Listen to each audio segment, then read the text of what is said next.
Welcome back, Rage Nation. Got myself Pete here. That's not really exciting. You got Senior Dixon. I don't think that's appropriate. And you got Monsieur Leopard. Explorers deserved it. No. Absolutely. I was disgusted. I cannot believe they've done this. It's wacky, it's not good, it's just nonsense. I disagree on that. That's not possible. We're getting the band back together. We're on a mission. Yeah. Now we've got a whole new list of things to complain about. Welcome back, Rage Nation. We are at it again. Got myself Pete here, and I know that I just released a Warmachine episode, but I'm here with Chris Leopard and Monsieur Leopard. We had Adepticon, and man, I mean, there's going to be something I'll talk about with Malifaux in another episode because they definitely released some interesting things. But Warmachine and steamforged, they dropped some bombs, man. They revealed some cool things at Adepticon. Absolutely.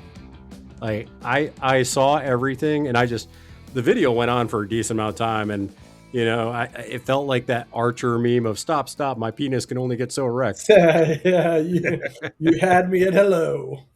So we are going to talk about all the stuff in Adepticon. We're going to kind of recap it a little bit, and we'll talk about our thoughts on it.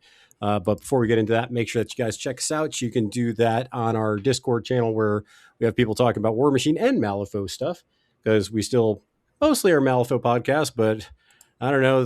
Got to be careful, man. After this Adepticon news, I might start slipping more to 50-50. We'll see.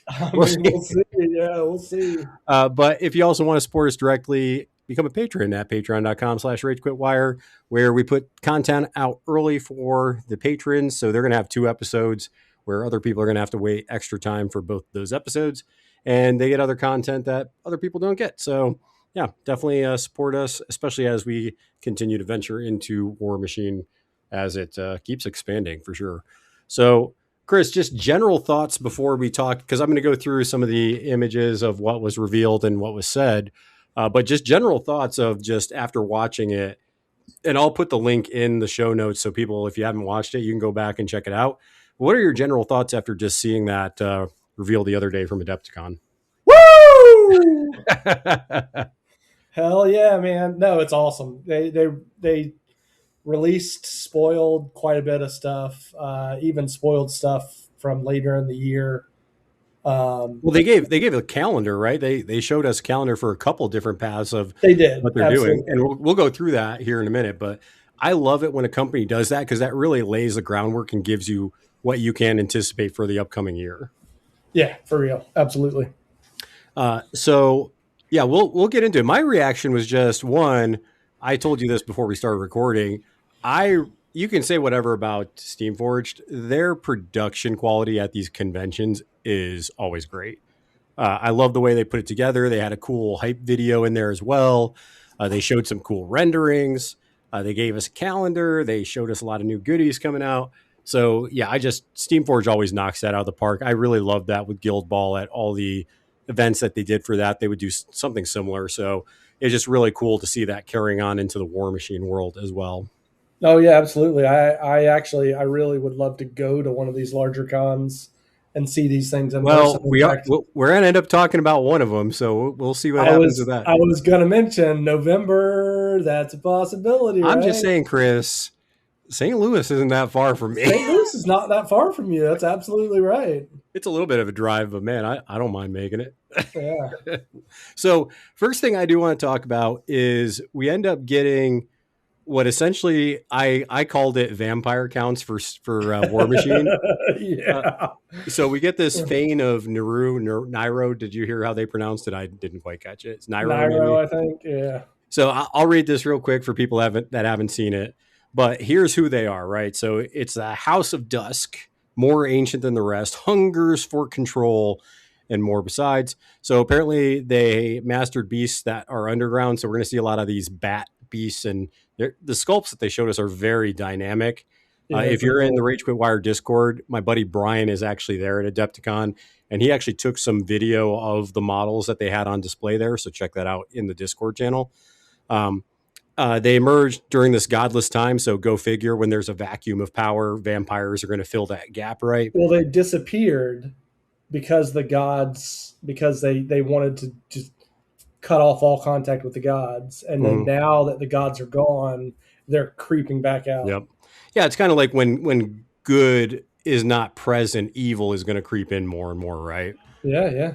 Yep. So sacrifice offense for supreme defense and unprecedented hunger.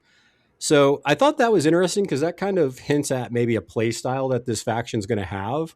So maybe they're more reactionary. They're going to put up some buffs, debuffs to really make it difficult to interact with them. They keep mentioning this hunger aspect. So Yeah. it kind of makes me wonder if there's like, I don't know, maybe corpse tokens or something they manipulate and get and they can spend to do things. I don't know if you got that vibe as well. Yep. Corpse or soul tokens or something like that. Or some type of mechanic. Crucible Guard has elixirs, which was previously unheard of. So, I wouldn't be surprised if we hear something new, some type of new mechanic to where they have to kill models to get this, like maybe blood tokens or something. Yeah, and looking at the models, they definitely have that vampire vibe to them. You also get this kind of, it's almost like a dark elf vibe with some of their infantry units and character units that they showed off. Like the Duskfang of Nero infantry trio there.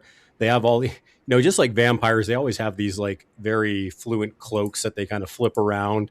Yeah. Wouldn't be surprised if a lot of them have flying just because, hey, they're vampires. Well, I mean, the color scheme is red and black. Like, what more Count Dracula could you get? I know. And even looking at things like their light war beasts, like their Duskfang of Nero, really cool kind of vampire vibe to it. They also showed some of the bigger beasts that we got to see there as well. And it reminds me of, if people played Warhammer Fantasy, it kind of reminded me of the skeletal dragons and the crypt kind of vibe of it as well. So if you like that, if you played Warhammer Fantasy back in the day, I think you'll really like this vibe with this faction. I think anybody that played vampires in GW is going to love this faction and probably buy it as soon as it comes out. Oh, absolutely. And I could, you could almost look at these light war beasts and tell what the heads are going to do and what the wings are going to do. Yeah, I mean, we got some where they kind of have these, spikes coming off their wings, so probably something more offensive. Thresher, yeah. Yeah. And then you got the helmeted head, which is probably going to be a slam head. And then you got the clenched back screaming. I imagine some type of spray, like Banshee Cry or something. Yeah. Yeah, so I don't know. So I haven't gotten too much into the other factions yet, Chris, but I'd imagine there's got to be something in the faction that they're going to have rule based that might make it, I wouldn't say terrifying, but something where it's going to be like, yeah, you might, like if you're within this much of that unit, you might get some defensive debuffs or something just because of how terrifying these models look. Absolutely. Yeah, 100%. I'm in agreement. So is this a faction, Chris, that I know it's interesting? Are you one who's kind of a vampire boy who might be interested in this faction? Absolutely. I'm a vampire boy. I would love, resurrectionists. Hello. I would love to get into this faction. So you liked watching The Lost Boys when you were growing up? Oh, of course. Absolutely. Yeah, so obviously we don't have a lot with their play style yet, but if you had to make some guesses, or maybe even just wish lists, what are some things that you're like, I kind of hope that they do this in Warmachine? Oh God, I don't know. I just love the fact that they're all frontline warcasters. So you're not going to be playing that game around the board where you're dancing and everything like that. Well, yeah, look at the Duskfang of Nero, the warcaster that they showed off, who has this giant two-handed sword on his shoulder. It's the executioner sword. Or on her shoulder, I guess. That looks like a lady, kind of. Yeah, it's a lady. It's a lady. Ooh, it's a lady. So, yeah, I think that, and I like that because I did play a lot of Warhammer Fantasy, and so in Warhammer Fantasy, vampires usually kind of go into one or two kind of paths, right? They're either usually a combat beast or they're a spellcaster. Yep. And I think we're going to see that in this faction, probably where we have some just beat sticks who are just going to wreck your soul. And then other ones where they're just going to use magic to suck your soul and just really, exsanguinate you. Oh, yeah, no, absolutely. And then their character unit, the Dusk Fane of Nero, whatever. Well, they're all just Dusk Fang of Nero. I think that's just the faction. We don't actually... Oh, I guess it is. It's the Kelvinish? Kelvinish, I guess is what that character unit's called. Is it? The Kelvinish. Oh, yeah, it's at the top. Clivenish, the Clivenish. Yeah, they apparently are supposed to be like a hit and run type tactic. I think a lot of these are going to be hit and run. Which makes sense, right? So this might be a faction where they might have a lot of high defensive or stuff to pump their defense up, but their armor is kind of lacking. That would be my guess. Yep, Black 13th Signar. Yeah, so I know a lot of people are excited about that. It's going to be cool to see this faction, get unpacked. But yeah, the thing that got revealed after this, because I kind of just took screenshots as it went on. Wait! You've already skipped. You skipped the trolls, man. Well, no, I'm not. I'm going to go in order of things that got revealed. So we'll get to the trolls and stuff. No, the trolls were before the Nero. Oh, were they? Yeah. Oh, absolutely. Well, I just took screenshots in whatever order that was in. Maybe it's well, that's fine. Hey, I'm going to go in order of how I posted on Discord. Oh, you posted on Discord. Okay. I think I posted the new faction first because it's a new faction. I was like, ooh, new faction. That's fine. That's fine. But I'm just going to go in the order of things that we have on the Discord. So it might be out of order from what you're seeing on the video. And it might also be in order of things that I'm pretty excited about. I am super excited, dude, because Forge Fire, and we don't quite have a timeline on this because I think they're still working on some of the kinks, but you're going to be able to get some printed cards, which is printable super awesome. Cards, absolutely. And the steamroller kits are supposed to have cards in them as well for the common command cards, which are great because you always forget already to got use one of those because I guess everybody that went to the presentation, the keynote, they actually gave out some of these cards, which is awesome. Oh, that's cool. Hell yeah. Yeah. But yeah, dude, printed cards and Forge Fire, Malifaux actually did some cards through Forge Fire, and I actually bought some of those. I guess it was probably in November when they did them for 4th edition. And yeah, they're pretty solid cards. So I'm excited. And the layout of the cards that they showed on the screenshot looks really clean. I was definitely happy to see the way it's laid out. It's very similar, but a little cleaner than I think the old cards we used to have in Warmachine. Like the boxes are pretty clear.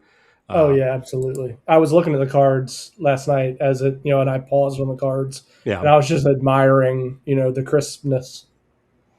Yeah, because Warmachine has so many rules and abilities and weapons. In the older edition, it could get a little hard to read the cards sometimes, and you almost had to search sometimes for what you really were looking for. Yeah. So this, I mean, they clearly have like, oh, here's these base stats, here's the icons for their abilities, here's their hitboxes, and then on the other side, here's the stuff that you need to, be aware more of what it does. Yep, absolutely. Looking forward to it. Yeah, so the cards are great. I was really happy to see that. But we can get into the other stuff that was revealed model-wise, and then we'll get into some of the other things.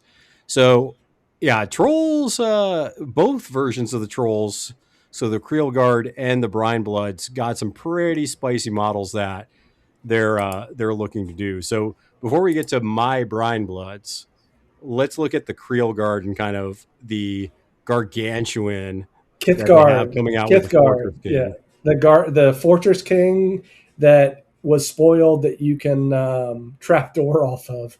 Yeah, so apparently it counts as a trapdoor. It has a huge cannon on top of it. It looks, as far as scale, do you remember the Glacial King for Troll Bloods? Yeah.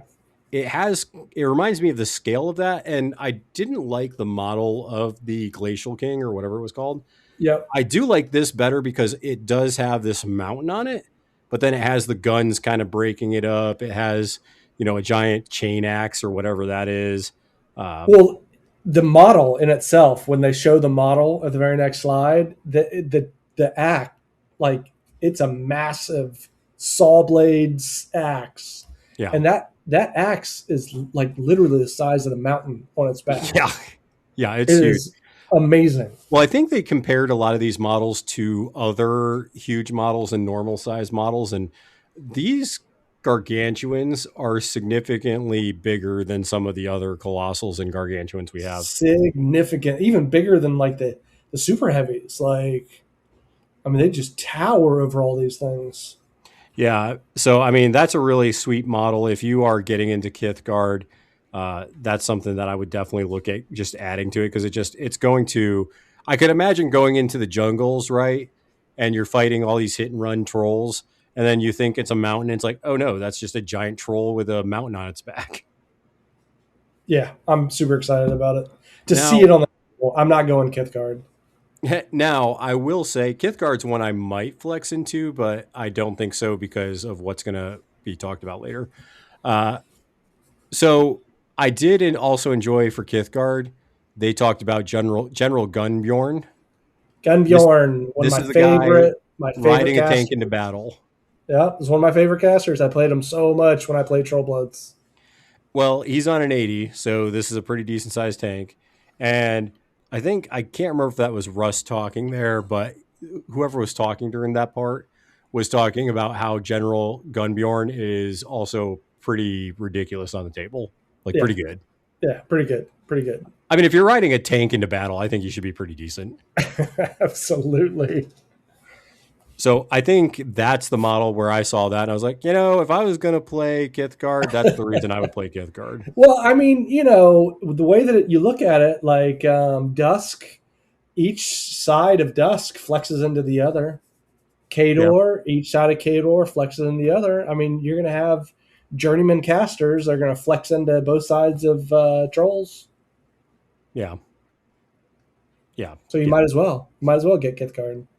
I probably will eventually, just because the commando trolls are good. I'm letting, so there's a couple of locals that are buying the new stuff as it hits the store, and I'm kind of letting them do that because I already have most of the Brine Blood stuff, so I'm just going to let them enjoy that stuff. Yeah, that way, and that way you can see which ones are the your play style, and you could just get the stuff that you need instead of flexing into the entire faction.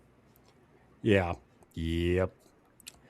All right, let's see here. What else do we have as far as Colossal? So looks like Signar is getting a couple of Colossals, some Super Heavies as well. You are actually playing Signar right now? So I am in the Journeyman League. Are you doing the Gravediggers? I am not. Okay, so you're doing the other side. Storm Legion, yep.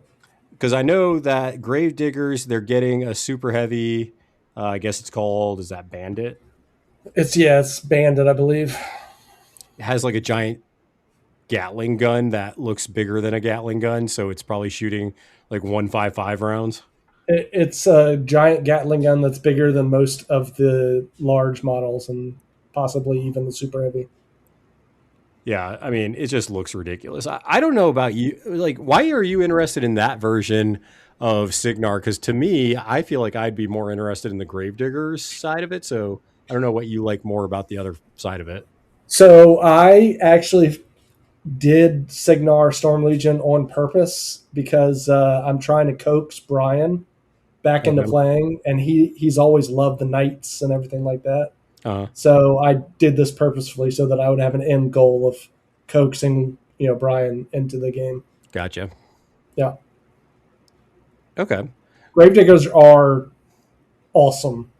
Yeah, they look cool. I like how they parachute stuff into the battlefield. Absolutely. Yeah.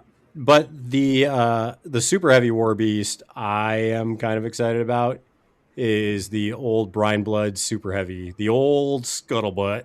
Old Scuttlebutt. Yeah, this thing's kind of ridiculous, man. It's a giant crab, and he's also got a giant gun, and he has a lighthouse on his back. Yeah. It's just a really dynamic looking model. Oh, he looks awesome. And then I'm really excited about, I'm kind of disappointed, but Constance and Gallant, like I just did an annual subscription like 3 weeks ago. Yeah. and I have 2 Aberration and Exilon and Aberrations.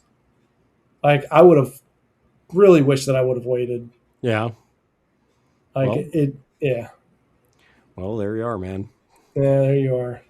Let's see here. What other giant beast do we have? So we got another super heavy war beast for the Chimera Shadow Flames Shard, super heavy, called the Shadow Seraph. This thing looks like a giant winged nightmare. Dude, it looks like it's going to hurt someone's hands as they're trying to pick it up and move it across the battlefield. Yeah, this thing looks like every single one of those things looks sharp as fuck. I have not encountered Chimera on the table yet, so I have a couple of times. I am not super impressed. What do you mean by that? I don't know whether or not it was the driver or what. I would imagine it was the driver, but they've been pretty easy to take down. Okay. Yeah. I think that they are very reminiscent of Legion in that they're glass cannons. So gotcha. They do massive amounts of damage if you play them right, if you position them right. But if like you make one mistake, like they fold. They fold, huh? Yeah. All right. Well, and I think I'm going to look real quick just to make sure. We got some stuff. So they did start talking about the 3D Warmachine printing that you can do. So they kind of went through that. And that's where we got some of the other models. And then I'll talk about the last one after this. But so they kind of went through talking about like the Thornfall Alliance. They really missed out on the opportunity to have pigs riding gators. Yeah, right. That's all I gotta say. They did centaurs instead. Now, they said that this is going to be complete in September. So I'm assuming by September, you'll have the ability to print the entire Thornfall Alliance. I mean, is that the vibe you got from it? That's kind of what the vibe that I got. Or they're going to release it in waves to where, like, as long as you've been a subscriber for, like May, you can print all of May's releases and then, stuff like that. I think that it's going to be a wave. A slow roll. What did you think about these Chain Belcher cavalry unit? I'm telling you, man, they missed a fantastic opportunity to have pigs riding gators, man. You don't like the mechanical pigs, the centaur mechanical pigs? Don't get me wrong. They look cool. I like them. They do look cool.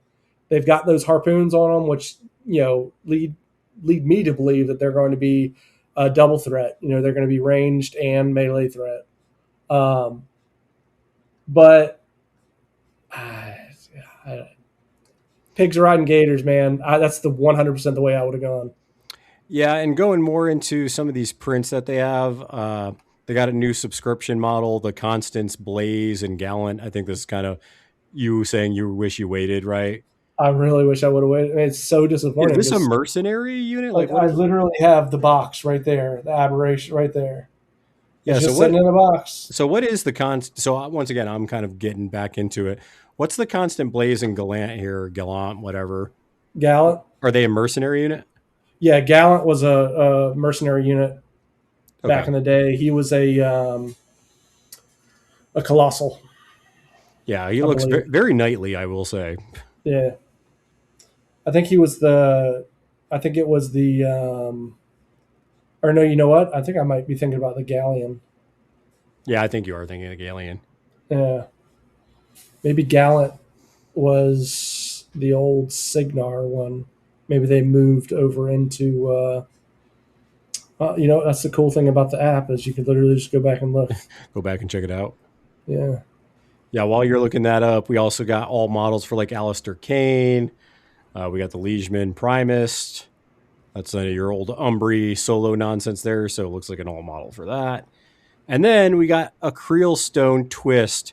So this is the Booty Boss. Yeah. But it's like a throwback to just like a tip of the cap. old Troll Bloods, yeah. Yep. That unit used to be sick when you played Troll Bloods. That was almost absolutely. Yeah, it was an almost always auto include. Yeah, you got the stone on the back, so instead of the booty box, you got the old stone on there. So yeah, that's definitely a cool looking alt model for sure. Did you figure out what that model's for yet? No. Constant Blaze and the Gallant.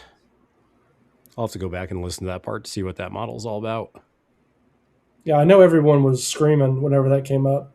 I mean, it is a sweet looking model. Just looking at it, it's just got it reminds me a lot of. Oh, here we go. I found Constance Blaze and the old mercenary Morrowind Warcasters. Here we go. It's got a very like knightly vibe to it that you would see in World of Warcraft of the old times there. Yeah, 100%. Just has that curved kind of nice tower shield almost look to it. It looks awesome. It's phenomenal. Has a lance coming off of it. Just really cool models. I don't know how I can use them, but I want one. I want one. Yeah, it was a Gallant was a mercenary heavy warjack. Gallant 1. Okay.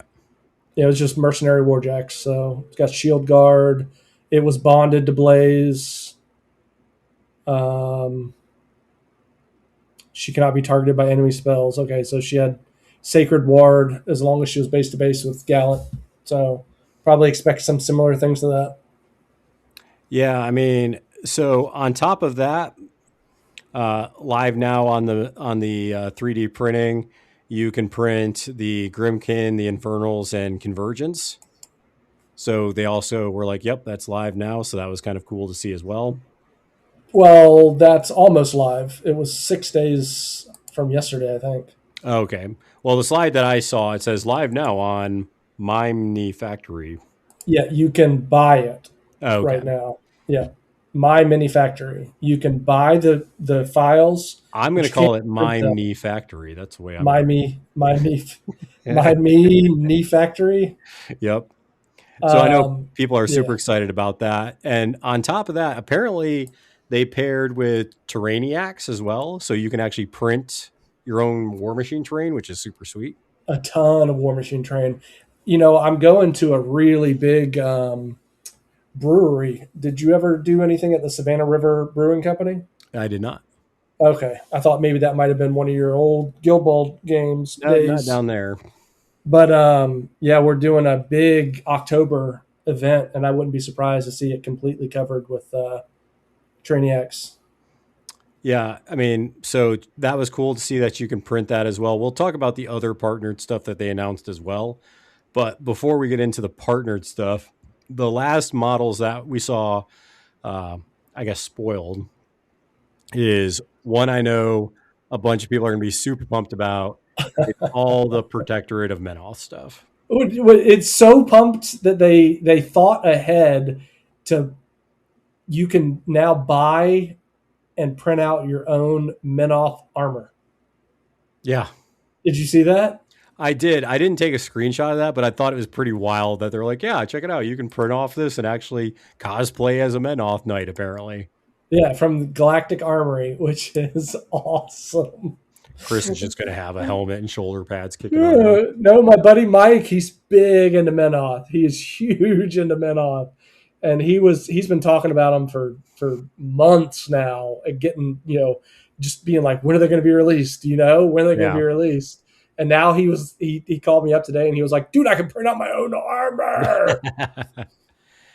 Oh, man. So, yeah, they showed a couple. They have this guy named Stalos, Shield of Righteousness, who looks like your traditional paladin. Big, beefy boy. Big, beefy boy. In fact, they said he was originally concepted to be on a 30, and they pushed him to a 40 because they just couldn't, he could not be contained on a 30 millimeter this base. Big beefy boy on a 30. Yeah, I mean, and then looking at the model, he just looks sweet with the rendering there. Oh, absolutely. They also showed a Warjack, the Blood of the Martyrs. I will say, and I get your thoughts on this, Chris. Looking at Blood of the Martyrs, traditionally, I wasn't crazy about the Menoth Warjacks. I thought they kind of looked a little silly in their olden days. Yeah. But looking at the Blood of the Martyrs, it's a little more dynamic. It's funny. It's not a dynamic pose, but it looks more dynamic. I think mainly because of the flame effect on the swords. Yeah. And I really love, how with Signar and some of the other jacks, you've got these really cool, like columns for the, the power nodes and stuff like that. I love the fact that these are like furnace towers. Yeah. These things look amazing. Yeah, it's a cool, like you said, it's not super dynamic pose, but just the construction of it looks very cool. It's hunched over like it's ready to, stab you with its giant flaming sword. Spoiler alert, Absolutely. if you haven't played against Menoth, you're going to be on fire. You're going to be on fire, and it's going to take forever and a day to get through their armor. And then they also shared a Crusader class Warjack. It's a work in progress. So this is more of your traditional just shield and mace kind of Warjack. Yeah, I hope So, they open it up a little bit more. yeah, this one does seem a little squatty. Yeah, I don't want all their jacks to be like, ugh, like turtling up. Well, and that's actually what I thought about because I used to play Menoth back in the day, and then I played against it a lot, obviously. And a lot of their jacks just had that kind of stoic shield and weapon kind of look. A lot of every model had that stoic. It looked very like samey, right? They all looked the same. Yeah. So I'm hoping that as they continue to come up with renderings and prints, that they just kind of keep it dynamic, because even the Stalos Warcaster looks cool, but it's very easy for Menoth to all look that way. Oh, absolutely. So they gotta change the dynamics there, because Menoth back in the day was like shield, weapon, fire. That was kind of just it. Shield, weapon, fire. Shield, weapon. Oh, look, there's a lady on chains with chains holding her down. Yep, that's new. Yeah, definitely. All right, so out of all those models, what are you most excited for? The crab super heavy. You don't even play Brine Bloods. I don't, but there's a lot of people around here who do, and I can't wait to see them on the table.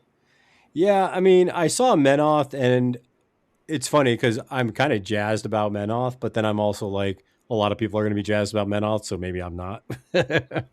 There are tons of people who have already 100% bought into Menoth. Like, as soon as they get released, they're going to be bought up. Yeah, I think I am most excited about the troll stuff, including Kithgard. Yeah, I just think that I like the balance of it, as far as I think how they play off of each other, because you have obviously these kind of marauding pirates, and then you have these trap, I'm going to fight you in the jungle guerrilla style warfare trolls. And I think both have the models for Kithgard specifically are very dynamic. Just some of the poses they've come up with are pretty insane. I'm really excited to see the Kithgard models on the table. In fact, Russ bought into Kithgard. There it is. He got Orgoth, and then he got Kithgard, and I was like, dude, you just started Orgoth. And it's like, yeah, I know. He was going to play Orgoth, but then Yoon got into it, and he's like, all right, I'm not going to play the same faction as Chris. Well, Chris is playing Butcher. I mean, Chris doesn't just pigeonhole himself to one Warcaster, though, so that'll be his main, but he'll definitely play the other casters as well. Yep. All right, so let's I want to go through the roadmaps that they revealed, just because I thought these were really cool that they shared this timeline with us. Yeah, I love roadmaps, because then you can really see everything evolutionary-wise. Yeah, so they talking the digital stuff first. So obviously the Infernals, Grimkin, and Convergence, they're going to be available really soon here. You can purchase them now. If you look at the screenshots, or if you look at the presentation, you'll be able to see even the QR code where you can check that out if you want. Apparently, all the way through September, they're going to be releasing Thornfall Alliance stuff. I'm telling you, once a month they're going to release, they're probably going to release. You can't do a caster every month. It's probably a caster every other month, and you're going to get a solo and a unit, or a jack. If I was starting Thornfall Alliance, though, I would actually like that quite a bit, because then I don't have to dump all my money at once. Yeah, you're slowly getting it.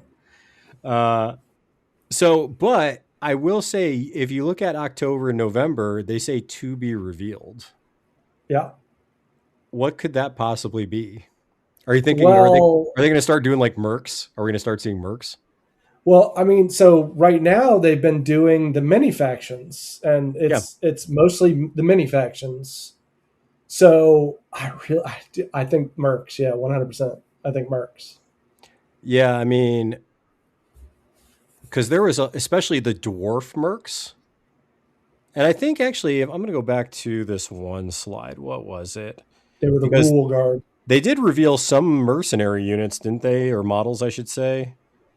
They did. Yeah, there it is. So they did the Mine Thief, Hellslinger Phantom, Gunnery Captain. Yeah, they did four of them. And none of them are for the Brine Bloods. None of them are for the Brine Bloods. None of them are for Old Umbry. Like, yeah, so we got a couple, and they did point out when these are going to be available. So, like the Mine Thief will be available in July. Crix apparently has availability of 2 of these. The Hellslinger Phantom, August. Gunnery Captain, Barl Dunax is in October, and then Gwyn Farrell Misery of Merwin is in November. So, yeah, we got a couple more mercs that are available, which is cool. yeah, I really think that they're going to go from Thornfall straight into either Blindwater or Rule. Okay, one of the 2. I think Rule would be sweet, dude. I love dwarves, man. So that's right up my alley, dude. I love Gators. Like, come on, man, South Carolina, dude. Oh, Gators. Oh, Gators. Yeah. So it's gonna be interesting to see October, November. You start getting into November. That's gonna be the old event there. Lock and Load US. I think they even mentioned like, hey, if you attend Lock and Load, you're going to see some pretty cool things. Oh, I really want to go. So it's all going to come down to when it is, whether or not I have the kid. And if I have the kid, hell, I might still even go. I'm sure she'd love going. Yeah, I mean, looking at it, I got it up here. Let's see here. We'll talk about that here in a minute. Got to find it here. It's one of these slides right there. There it is. Lock and Load update. Okay, so Lock and Load, that's EU. Early birds, March 31st. Lock and Load, blah, blah, blah. So November 5th to the 8th is when the St. Louis one is going to be. Oh, is it? Did they say? I must have missed that. Yep, it's on. They have a Lock and Load update slide, and they said that the venue is going to be the Sheraton Westport Chalet Hotel in St. Louis, and that's November 5th to the 8th. There'll be Iron Gauntlets finals, keynote streams, steamrollers, a grand narrative. Does that mean you can go? Closed door. Oh shit. Hobby seminars and more. Oh no, when is that? Oh no. Sorry, everybody gets to experience Chris checking his calendar to see if he can get excited or not. No, I'm supposed to be going to Disney sometime in November. Reschedule that son of a gun. No, right? I'm just sipping on my scotch while you're figuring that out. I think that is the week I'm supposed to be in Disney. No. Oh, Chris.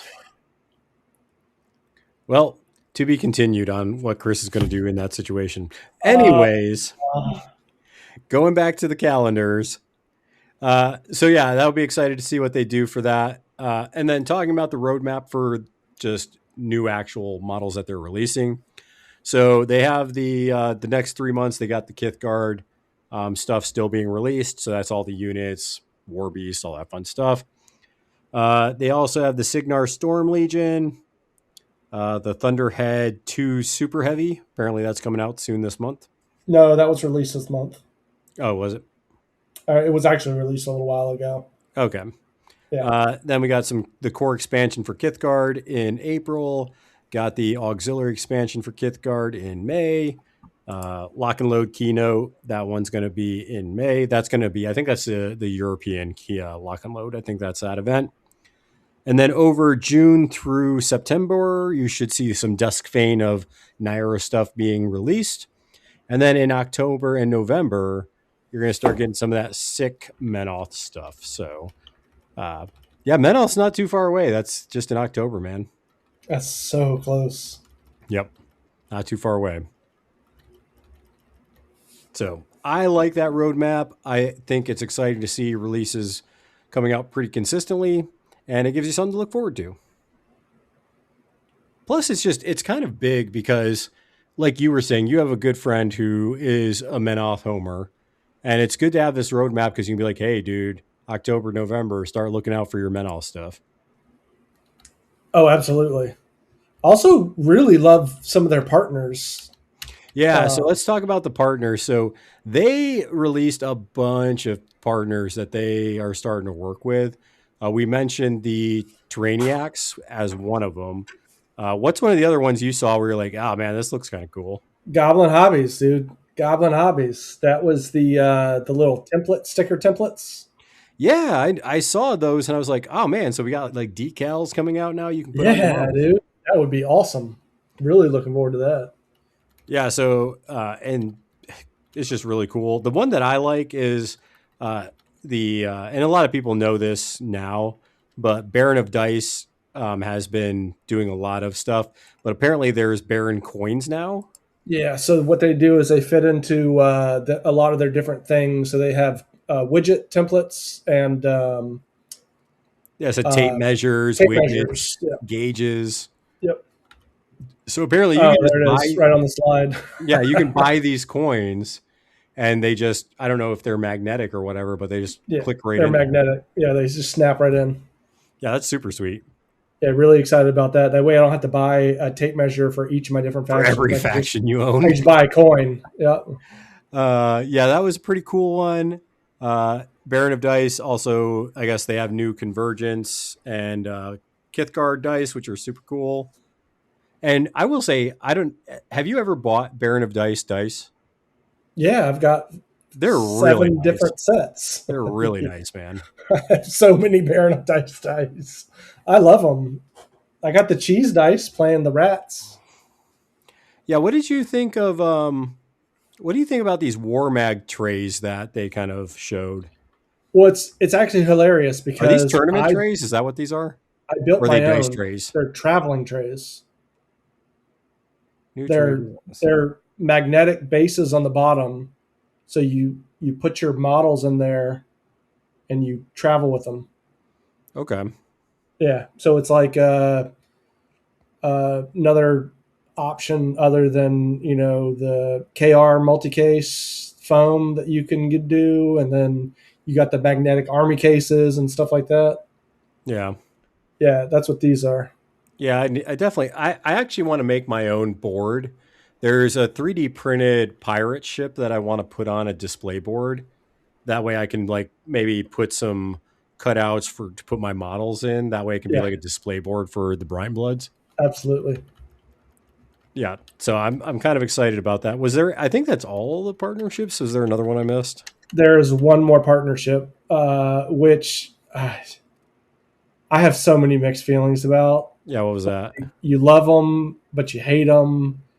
Broken Egg, dude. Oh, I didn't see that one. Yeah, it's on right after the War Mag. Okay, what's Broken Egg doing? It just says, that's where the tokens and proxy bases for the US we've partnered with Broken Egg. Yeah, Broken Egg, I find that when I've encountered them in an event, like some kind of GT or con or something like that, super awesome because the stuff's there. Yeah. I think one of my friends just ordered stuff from them and kind of had a not great, vibe with them, I guess. I guess there was issues getting the stuff from them or something. I'm not sure. Well, yeah, you never know. Like, you don't know if when you order them, he's going to ship them off 2 weeks later or 6 months later. Okay. And zero communication. I mean, if they're partnering with them, I hope that there's some oversight there with Steamforged that maybe will make that more reliable. I hope so. I absolutely hope so. Because, Adam's a nice guy. Yeah. And I've talked to him one-on-one before. I definitely do not mean him any ill will. I wish his business. In fact, I even messaged him. I was like, dude, you could ship me stock and I'll be your mail boy. You'll be the mule. I'll ship the shit out. But yeah, I think he's just overwhelmed, with all the orders because everyone orders shit from him. Yeah, I can understand that. But yeah, Evan put in an order for $780 worth of tokens. Oh wow. Or $270. Did I say 700? Yeah, you said 700. I was like, oh wow. Okay, no, $270. So $270. Not a lot of money, but that's still a good amount. And 2 weeks later, Evan was like, "It hasn't shipped yet." And I told him, I was like, "Yeah, that's the thing." And then he canceled his order. He called up Adam and he was like, "Hey, cancel my order, man." Yeah. And Adam was like, "Yeah, nope, I know, I hear you." I think that Adam just tries to go to so many different conventions. Yeah. Yeah. Which makes And- it hard to follow up, right? Because you're on the road and Yeah, all this stuff. yeah, and all his stock, like he kind of wants for the conventions because Yeah. you can't go to a convention and not have all this stock. Yeah. So the people who order, which are probably the majority of his his business, they're on the back, the back burner. Yeah. They're waiting, which hopefully, like I said, hopefully there'll be some oversight there to kind of help rein that in a bit. Maybe some assistance in, however they're going to get that out. But yeah, we'll see how that goes. The last update for kind of, I wouldn't call this, actually it still is kind of partnering. They said that with the app, they're actually getting a new developer. Yep. They did say there's an annual subscription update and new subscription. FLG. You forgot FLG. They're partnering with FLG also. Yeah. Was that Matt's? Frontline Games. Yep. Matt's. Yep. I don't know what the subscription model is going to be with the app. That one kind of perked my ears up. We're like, am I going to have to pay for this thing now or what? Well, I mean, I think that they've always had a free version. So even to be fair, the free version, Keynote, you can only create like 6 lists. So, if you're going to get serious, you want to pay for it anyways. But I will say a new developer does excite me a bit because I think I haven't tried it on the tablet yet, but I will say the phone version of the app can be a little lacking in a couple areas as far as speed and easiness of accessing things on your phone with the app. The only issue that I've experienced with the app on my phone is the loading. Yeah. Yeah, loading takes a little longer than you want, and when you bounce out and you come back in, it wants to like reload again. Reload everything, yeah, and it takes forever to load. Listen, Chris, we're both old.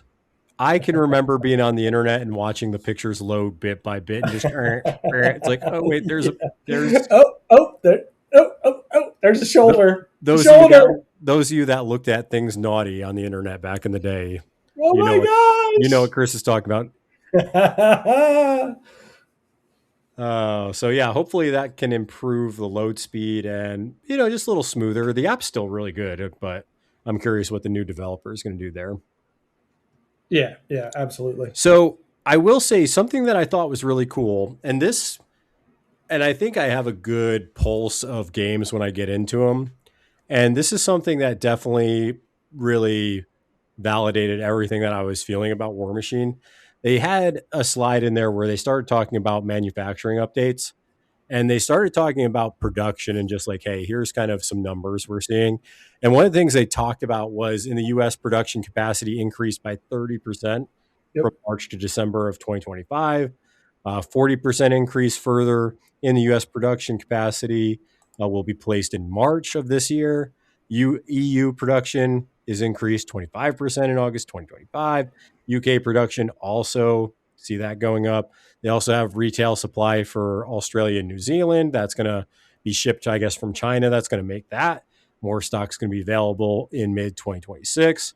They're reducing transit time. So all of these numbers, one, it shows me that there's a demand going up for Warmachine, but it also shows that, Steamforged is responding by increasing the amount of stock that they're going to see in those markets. So to me, that showed a good health of the game just in a positive way. And it showed that they're being responsive in trying to address the demand that they're starting to see for the game. Well, yeah. And I mean, so I've heard some different stories about ordering new models and it taking, weeks, months because of the print on demand, feature that they now offer. But yeah. I mean, honestly, I've never had any issues. I've ordered some of the stuff that's been print on demand and got it, week and a half later, 2 weeks later. Yeah. Yeah. Yeah. I mean, it's just, that was a positive slide for me because once again, when there's a demand. You see an acknowledgement and you see a solution. Absolutely. Yeah. And a demand for the game and then the response. And this is one of the problems I actually have with Malifaux right now. And if you guys are just Warmachine people, this might not mean anything to you. But, Malifaux just released 4th edition in August. it's still very difficult to get some of those new boxes that they have coming out. And now we're in March. And if you're a new player that's excited about Malifaux, where do you get this stuff? You almost have to go secondhand to get these models you want to play. And if your crew in Malifaux has new models that aren't available previously in 3rd edition, nobody can get them. So now you're just proxying. So can't proxy at tournaments. I see an opposite effect of looking at Warmachine versus Malifaux right now with kind of the hype train, because I feel like 4th edition for Malifaux, there was a good hype train, but it's starting to cool down a bit, and you can really feel that in the community, which is a shame right now, but we'll see if that gets turned around. And did actually, they ever release the second half of Banished? Not yet. Or the other one in the starter box. And that was something that they actually acknowledged when the Defective Dice actually shared I wouldn't call it a keynote, but that was one thing that Weird acknowledged for Malifaux, that model production and getting models to people is a point of emphasis moving forward into 2026. And it's just like, man, you're already at a Q1, man. You might want to start picking up the pace on that, whatever the issue is. Yeah. But like I said, going back to Warmachine, it's positive for me to see, one, the demand, but also the responsiveness of the company to get models on the table for their customers. Oh, there's a huge demand for Warmachine. Also, 3D printing helps alleviate that as well. Oh, absolutely. It's like, hey, you don't want to wait on shipping? Go ahead and just buy the files and print the dang thing yourself. Buy the STLs and print out yourself and all of your friends' copies. Yeah, right. People that want to play it, bam, just print it off. Yeah, we got 20 people in our Journeyman League. Yeah, how's that been going for you? 20 people. We're on. We're about to. Next week is week 3, so we still have not gotten out of the 30-point games yet. I'm ready to play some 50-point games. That's all I got to say. There you go. And then, kind of going on top of releasing armies, they did have a slide talking about their new approach. So they said new army release patterns to get you straight to 50 points and easily up to 100.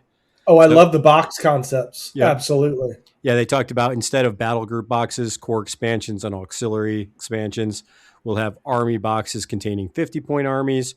Grab one, get playing. I love that, because that's what you want. You want people playing the game as quickly as possible. Fall in love with the game. Absolutely. Yep, exactly. Because I did notice that when I started picking up Brine Bloods with the auxiliary boxes, there's some solos in those boxes you want 3 of, and I don't want to buy 3 of those boxes. Yeah. I think it was the Bosun for the Brine Bloods. I want 3 of those, and I'm not buying 3 boxes. Yeah, I'm not buying 3 auxiliary boxes. I'm not buying $350 boxes for solos. Yeah. And maybe you can answer this for me. How easy is it, if I just wanted a solo, how easy is it right now to acquire just that solo? So Steamforged is actually doing pretty good about the necessary solos being able to order singles. Okay, so I can order a solo if I wanted to. Yeah, directly from the website. They are really good about ordering solos. Okay, is it easier to do that, or could you do that through an LGS? I mean, I'm always going to recommend supporting your LGS. Well, I didn't know. I didn't know if the LGS could order those. That's why. Okay. Yes, and they get to order them so that the store makes money. Okay. Cool. But you're still paying the same price. So MSRP is generally the way these LGSs are going. So, I mean, I don't know whether or not Steamforged wants me to have, to say, support your LGS instead of Steamforged, but I'm always down to support your LGS. All right. The next thing, and I'll look to see if we have other things that we might have missed as I'm clicking through things, but there is a Press Ganger update. I'm excited. So I don't know if this is going to be like the old Press Ganger program, but they said they are partnering with Longshanks, which I think is smart because Longshanks is awesome. Apparently, the system goes live end of April, so that's just next month.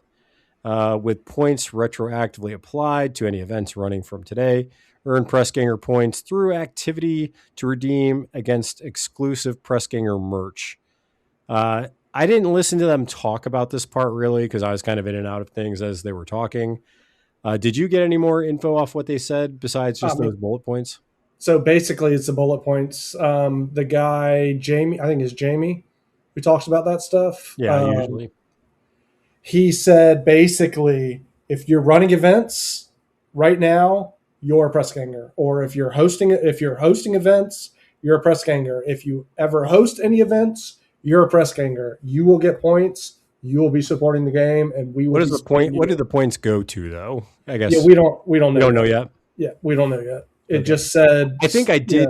I think I did hear one of the guys talking about it, saying like, "Hey, we're still tweaking and figuring out best ways to do this." So I'm guessing that they're going to try to figure out what these points actually go towards.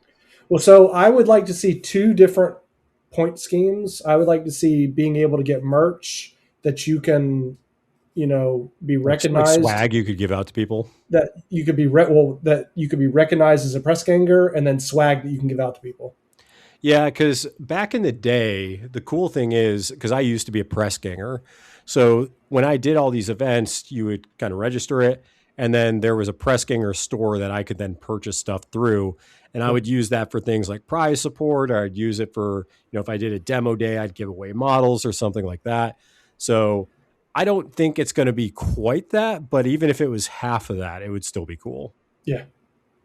So hopefully we'll hear more about that in the upcoming month here, just to see what that could be. Yeah, I'm really excited because I'm on my 3rd event in April. Yeah, that's what I'm saying. Hoping so. Okay, and I think actually the last thing that I think this is the only thing that we missed. Obviously, command cards we already touched upon, but the organized play kit. This looks pretty cool. They got a screenshot of everything included in that. And I think I want to say some stores might actually already have this, because I've heard the steamroller kits. Yeah, they're just Iron Gauntlet qualifiers, verified events, just different organized play kits. Traditionally, these have had like patches and stuff in them and cards. It looks like they might have prizes for some people that place in certain things, best painted winners, things like that. So yeah, I think that this is just anytime. And this is something, once again, the old school Warmachine, they actually had some pretty cool organized play kits. I think you remember, Chris, the patches and stuff that you used to get during different campaigns and stuff. I love the patches, yeah. In fact, I designed my own. Oh, did you? Yeah, because we're doing a journeyman league and they didn't have any of that. Nice. Yeah, so they had that. Guild Ball back in the day had great organized play kits. I would even like to see, and nice. Yeah, you get chevrons for like different things you do in the event or the campaign or whatever. So that's definitely cool. But I don't know if you remember, Chris, you did participate in some of the events I ran for Guild Ball. And I can't remember if you did the farmers release event that we did. I did. And you made the little hay bales. Yeah, you got like custom things, which was pretty sweet. Yeah. So that'd be cool if they do events like organized play kits for releases they do. That would be pretty sick as well. I agree. So did I miss anything, Chris? I think we hit up about everything. I think we hit most everything that was important. Yeah, I think we got, I'm just kind of browsing through the Warmachine store is going to be opening back up for more swag that you can wear, stuff like that. Oh, and you missed Imperatus coming out. What's an Imperatus?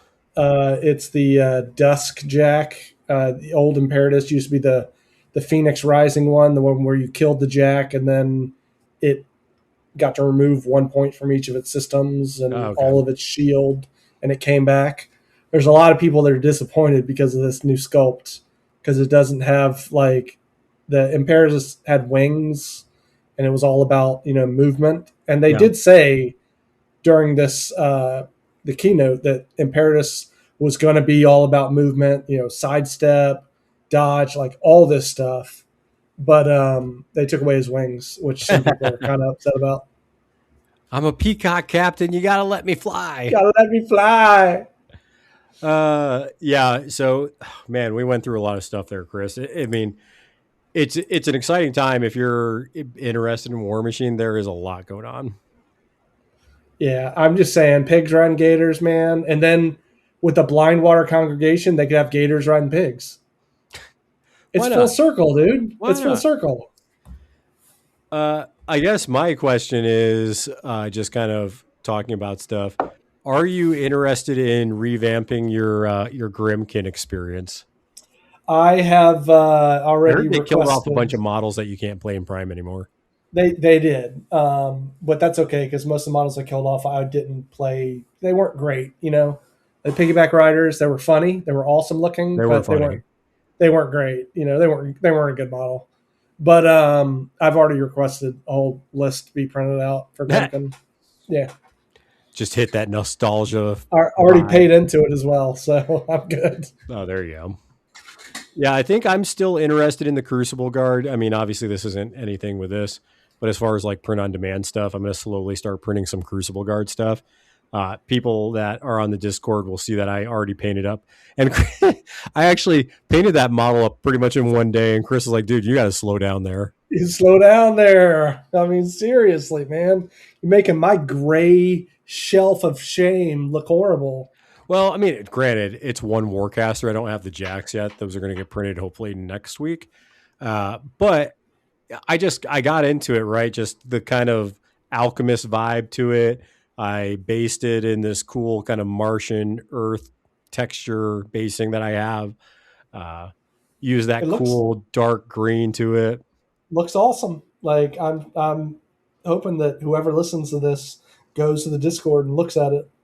Yeah, I mean, Discord, we got a lot of Warmachine stuff. We got a paint channel. We got all sorts of stuff on there. Definitely happy to be talking nerd stuff, in whether it's Malifaux or Warmachine in there. Okay, so looking forward, I finally got Chris on here. I've been trying to harass him to get on to do the list building episode. But weeks. You've been a busy man. Yeah. Now you have to see if you can fandango going out to lock and load. Yeah. Oh God. Figure it out, Chris. Tough, Figure it out. Tough. Man, I can't believe it's the first weekend in November. Dang it. I believe in you. I would much rather go to lock and load than Disney. How many times you got to go to Disney? You go like every year almost. Well, I got my two goddaughters that. Okay. Yeah, Brian's kids. Gotcha. Yeah. Well, any last thoughts about anything released or Warmachine in general, Chris, before we wrap this thing up? Yeah, I mean, Warmachine in general, it's growing by leaps and bounds. 4th edition, everything that I've had experience with has been phenomenal. We've got tournaments running everywhere. I'm loving it. I'm having an absolute ball. Did you decide finally if you in fact are coming to that Oklahoma tournament? I'm still going to try. I think it might come down to lock and load or Oklahoma. So, well, if you're going to pick one or the other, we should definitely go to lock and load. Yeah. 100%. Okay, well, I hope everybody enjoyed us just kind of recapping and chatting about this. There was a lot of stuff there. I know some of it we didn't get as detailed, but like I said, in the notes here, if you just check out the link, you can actually go back and watch it. There's, like I said, there's a cool hype video in there even as well. You get cool images that they show full screen of. The guys from steamforged really did a great job chatting it up, and you got to hear from a lot of different people during that presentation. Cool renderings. So yeah, definitely check it out. I'm going to do something similar for Malifaux. They did have some really cool things. There's a campaign mode that they're looking to do for Malifaux, including being able to upgrade abilities and spells and things like that. So yeah, I'll probably try to figure out who I'm going to get on for that, but we'll do something similar for our Malifaux listeners. So yeah, I appreciate you coming on, Chris. And until next time, make sure that you roll dice and throw salt, and we will talk to y'all later.